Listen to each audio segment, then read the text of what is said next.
আপনি কে হবেন? মা। বলে তাহলে মা যদি হলাম তাহলে তোর পেটের কথা জানতে পারবো না, তোর যে খিদে লেগেছে আমি বুঝতে পারবো না, তাই জন্য তো খাবার এলাম, খেয়ে নে না। সেটা না হয় বুঝলাম, কিন্তু একটা কথা, আমি খাবো না। খাবি নাটা কেন? কারণ আমি একজনকে কথা দিয়েছি, ও মন্দির থেকে বেরোবে, ও মন্দির থেকে বেরোলে ওকে আমি মারবো, তারপর আমি জলস্পর্শ করবো। সে লক্ষ্মী দেবী বলে, এই মাধব, ওকে ওকে কে বেরোলে তাকে মারবি? বলে আমি যাকে মারবো তার নাম হচ্ছে কৃষ্ণ জগন্নাথ। রে সর্বনাশ! রে এই মাধব, তোকে তো দেখে মনে হচ্ছে হাওয়া দিলে উড়ে পড়ে যাবি, তুই ওকে মারবি কি করে? বলে কেন পারবো না?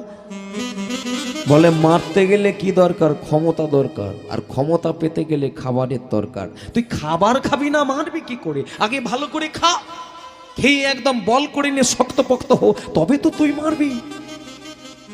সে মাধব বলে, এটা কিন্তু আপনি আমাকে খারাপ কিছু বলেন না। একদম দিয়ে দেন, দিয়ে দেন, থালা আমাকে দিয়ে দেন, আমি চালু করে দিই। অমনি লক্ষ্মী দেবী যেই না থালাটা দিয়ে দিয়েছে, সোনার থালাই করে খাওয়া দাওয়া শুরু করে দিয়েছে, তার মানে খেতে চালু করে দিয়েছে। ও মায়েরা, যেই না সোনা, সে তো বাপের জন্মে জীবনে এই খাবার দেখে না, মানে সারা জীবন এরকম খাবার দেখে না। যেই না এরকম খাবার চোখে পড়েছে, অমনি খাবার প্রস্তুত, খাওয়া চালু করে দিয়েছে। লক্ষ্মী দেবী বলে, কতক্ষণ ধরে ও খেতে থাকবে, ওর কাছে থাকবো, বরং আমি চলে যাই, পরে এসে থালা নিয়ে যাব, এখন আমি বেরিয়ে যাই। তা এই বলে লক্ষ্মী দেবী করেছেটা কি, ও বেটা থালাতে খাবার খাওয়া চালু করেছে, লক্ষ্মী দেবী পালিয়ে গেছে। মন্দিরে গিয়ে লক্ষ্মী দেবী দেখতে পেল যে ভগবান খালি পায়চারি করছে, ভগবান খালি যাতায়াত করছে, এদিক ওদিক হচ্ছে।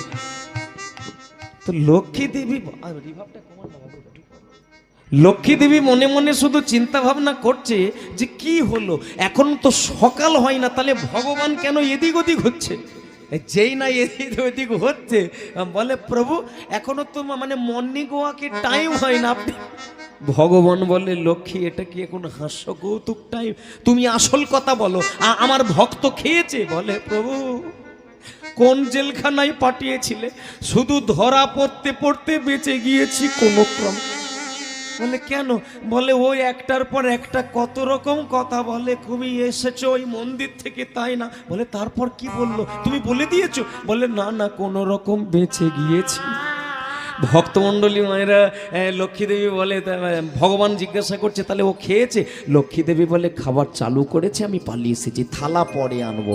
বলে যাক বাবা, তবু ভক্তটা কিছু খেলো। সে বেটা খাওয়া দাওয়া ওদিকে চালু করে দিয়েছে, এদিকে ভগবান আর লক্ষ্মী দেবী মন্দিরে প্রবেশ করেছে। ভক্তমণ্ডলী মায়েরা, সকাল হয়ে গেল, সে খাওয়া মানে এতক্ষণ তো খেতে পায় না, যেই খেতে পেয়েছে পেটে মানে ভর পড়েছে, এবার ঘুমটা ভালো হবে না। খেতে পাই না বলে তো ঘুম হচ্ছিল না, যেই না খাবার পেয়েছে অমনি বকুল গাছের তলায় ওড়নাটাকে বিছিয়ে দিয়ে শুয়ে পড়েছে। একদম ক্ষণিকের মধ্যে মাগো 2টো বাজে ঘুমিয়ে পড়েছে, বেচারা ঘুমিয়ে পড়েছে। অমনি খাবার টাবার খেয়ে ঘুমিয়ে পড়েছে। সকাল হয়ে গেল, পুরীর মন্দিরে জগন্নাথের জাগরণ হয়ে গেল, সে বেটা তখনও নাক ডাকাচ্ছে। জাগরণের পরে ওই যে বলুন না আপনারা যেটা করেন, মন্দিরের থালা গ্লাস বাসনগুলোকে তো ধমতো নাকি, পাতাগুলো ধুতে হবে তো, এই থালা ধুতে গিয়ে দেখে সব থালা আছে, একটা থালা কম। আরে কি সর্বনাশ, থালা কোথায় গেল? এই যাবেন না মা, আস্তে আস্তে বসুন বসুন। টিকিট কেটে যারা এসেছেন প্রত্যেকের ব্যাগ তল্লাশি করা হবে, থালা কার ব্যাগে আছে সবার ব্যাগ তল্লাশি করা হবে, কেউ যাবেন না, প্রত্যেকের ব্যাগ দেখা হবে, থালা কার ব্যাগে আছে। ও মা, পুরী ধামে যারা যারা রুম ভাড়া নিয়েছিল প্রত্যেকের ব্যাগ তল্লাশি করা হলো, কিন্তু থালা আর পাওয়া গেল না। আরে তারে থালা কোথা? আচ্ছা পূজারীদেরকে ঘুমাচ্ছে নাকি দেখুন তো, ওনাদের ব্যাগগুলো দেখতে হবে। পূজারী বলে কি অবস্থা, ঘন্টা বাজানোও বিপদ। সবার ব্যাগ তল্লাশি করা হলো, থালা পাওয়া আর গেল না। যেই না থালা পাওয়া গেছে, সবার মাথায় হাত, রাজার মাথায় হাত, আরে থালা কোথায় গেল? এখন ভক্তমণ্ডলী মায়েরা একটা কাণ্ড ঘটে গেল। কি?